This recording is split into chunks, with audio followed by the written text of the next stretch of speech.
Welcome back to Low Stress Math with Mrs. Bono. We are in Book 3, Chapter 5, Statistics, Lesson 3, Trend Lines and Lines of Best Fit. So what is a trend line? It's a line on a graph that shows the general direction that a group of points follow. The best fit allows you to make inferences or predictions about the data. So you know I'm always drawing lines in on the data. So I have a tendency to highlight outliers and clusters and then sort of draw lines. I haven't drawn any lines in here. Must be losing it in my old age. But yeah, I draw lines with my highlighter, kind of going up or down or going through my data. So there's some lines of, they're not best fit, but I'm kind of keeping the data. That's positive, that's negative, that's positive with a cluster, that's negative with an outlier. So generally, that's what a trend line or a line of best fit is. It shows the trend of the data. Now, a hardware store experiments with different prices for its wagons during different weeks. Depending on the price of the wagon during a week, a different number of wagons are sold. The following table shows the relationship between the cost of the wagon and the number of wagons sold during the week. This scatter plot shows the data from the table with a trend line. Now, there's good things and bad things about this trend line. The trend line definitely shows that the more something costs, the fewer you will sell. But I think it should be up a little higher. I try to make my trend lines, well, this trend line is trying to go through the most data points. It's going through 3 data points. But I think I would have gone just a little tiny bit higher and had the same number of points on the bottom as top. You'll end up figuring it out for yourself. Some trend lines are a little better for the data than others, but this is not a bad trend line. And this is definitely a negative association. So what's happening to the cost of wagons as it relates to the number sold? All right. As the cost of the wagon increases,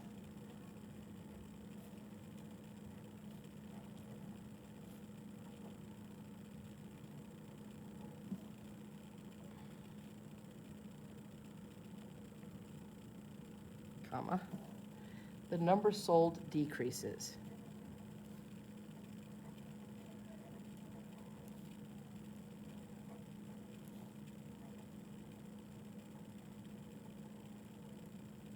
Now, when one thing is increasing and the other thing is decreasing, that is a negative association.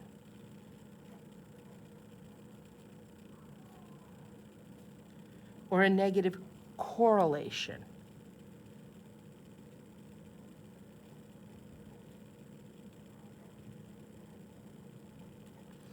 All right. And this is kind of a strong correlation because you could see those dots are all very, very close to the line. All right, based on the data above, what can we predict about the number of wagons sold if the hardware store charges $85? All right, so I come over here and I'm going to find $85. Then I'm going to, wish I had my ruler with me. I don't know where it got to. Come here, little ruler. Mommy misses you. Nah, don't talk to your rulers like that, crazy old woman. Here we go. I'm going to make a right angle line from 85 straight up to the trend line or the line of best fit. And then I'm going to go over, staying parallel, hopefully. And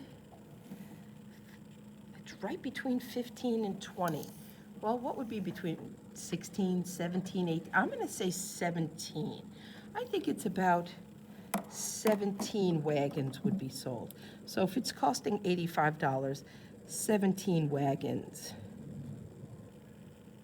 should be sold. Now, it might be more, it might be less. It's going to be close to that.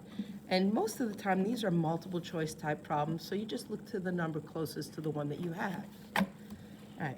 Now here's another scatter plot. Ooh, this one's good. This line is right through the middle of the data, and the dots are very, very close to the line. This is a strong positive association.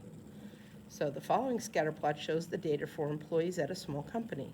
Use the line of best fit to find how much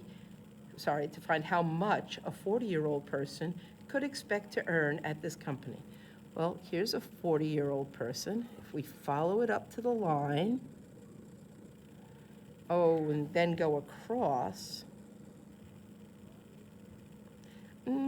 55,000. Make sure you put a dollar sign, but about $55,000.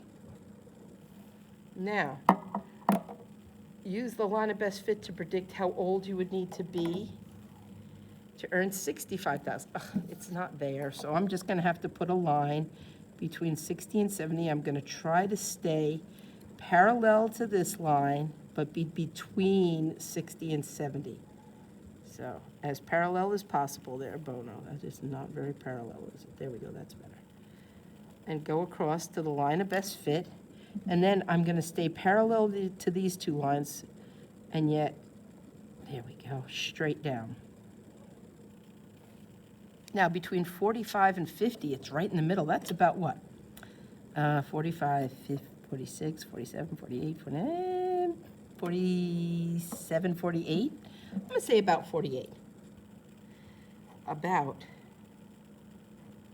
48 years old. I'm not sure, but it's somewhere in there between 45 and 47 and 50. It might be, I think it's a little closer to 48, but it might be 47. Either one of those I would mark correct. Okay, so the trend line increases or decreases from left to right. So, for example, this one is increasing. As I move from the left to the right, it's increasing. And the one on the page before, as I move from left to right, was decreasing. So, showing that a scatter plot has a positive or negative correlation.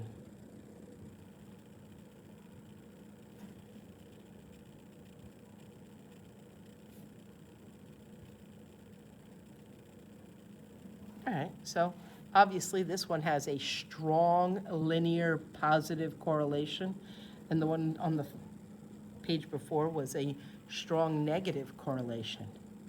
All right, the stronger the correlation, the better it is to use to make predictions. So this one is very strong, and the predictions are going to be very close. If a person is 55, they're going to be making over 70,000 for sure. All right. The graph shows the weight of dogs and the time it took for that dog to complete an agility course. So the heavier the dog, the longer it takes for it to complete the agility course. So as weight increases, time increases. Chubby dogs like Bono don't go too fast. Now, which one shows the line of, and here's what I'm looking for. They're all trend lines, they're all pretty good, but the best fit would be the one that's going through most of the data. So this one's above the data, and this one's below the data. This is going through the middle of the data, but it's not really including all of the data. But this one, look at this one. It's going right through the middle of most of the data. So this one is definitely the best line for this data. All right, I'd like you to try 4, 5, and 6 on your own. So turn off the video and try the problems. I think you can do these. Did you turn off the video? Pause the video. Come on. All right, well, welcome back. The scatter plot below is the average yearly consumption of bottled water by people in the United States starting in 1990 and going up to 2000. We can predict about the number of gallons of water consumed in 1999. Well, sure we can. Right here, between 1998 and 2000, that line represents 1999. 2000. Here we go. Now I'm going to use that to go up to my trend line. Bump-a-da-bump, straight up, and from the trend line over to the bottled water. And here we are, right there at 18. So how much? 18 gallons. All right. At the Dunder Mifflin Paper Company, the more boxes of paper you order, the cheaper the price you have to pay for each box of paper. That makes sense. You buy more, you pay less. So this is the number of boxes. As you buy more boxes, you pay less money. Now, prices are charged per box of paper to different companies ordering various quantities of paper. So people ordering like 1.5 thousand, which is over here, they're paying $5.40. But somebody over here is paying $5. So, you know, it's kind of, the more you pay, the more you buy, the less you pay. Using the line of best fit, if your company wants to pay $5.05, well, here's $5, here's $5.10.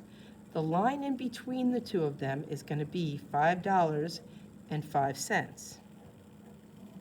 So this is the line I follow across. And it comes straight here.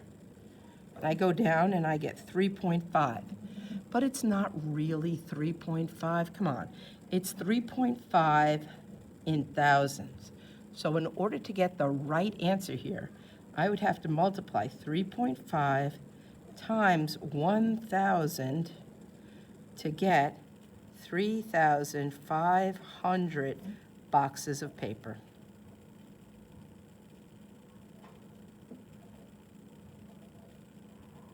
Well done, Dwight. Yes, let's go on to the next. Here we go. The scatter plot below shows the average points scored per game by players of different ages in an adult basketball league. Is there a positive or negative or no correlation? Well, you know what? Let me just throw a line of best fit on here for myself.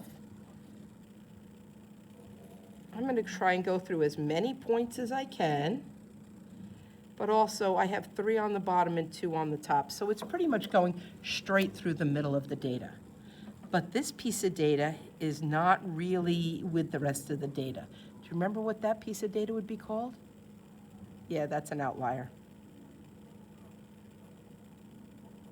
All right, let's move up here just a little bit. Is there a positive, negative, or no correlation? There is a strong, because it's very close to the line, and it is a line, so it's a strong, positive, linear correlation. Strong, positive. And it's close to the line, so linear correlation. Describe the relationship. Well, as age increases, average points scored per game increases. So, as age increases, and you can't see what I'm writing, as age increases, average points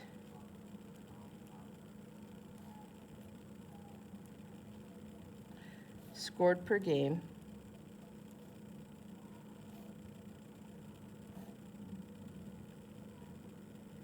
increases. And that's how you know it's positive, because if one axis increases and the other one also increases, then that's a positive correlation. Are there any outliers? Well, yes, there is. Yes. At, what is that, 23 years old and 20 points scored per game. Pretty good. Draw an approximate line of best fit. I did that. That's there. I always do that first. Using your line of best fit, what would the average points scored per game of a person that's 24 years old? Okay, here's my 24-year-old person. And if I drew that line up, I am off of the scale.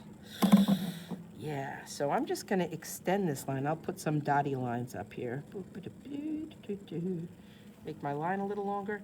And that would come back to, way up here. So 26, 27, 28, 29. I think it's close to 30.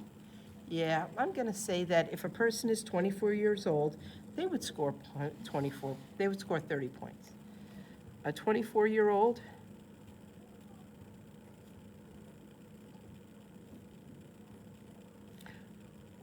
would score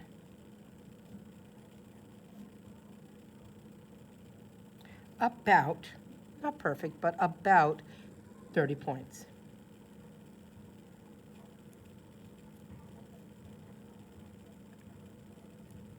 Which isn't too bad. I think that this is not the hardest thing I've ever taught you.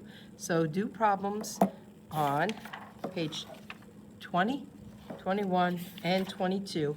And you know it's a lot because there's a lot of graphs. Graphs take up a lot of room. But skip this one. You can't do that one, skip. Because there's no graph with it. I forgot to put the graph. So there you have it. 20, 21, 22. Good luck, and I will talk to you soon.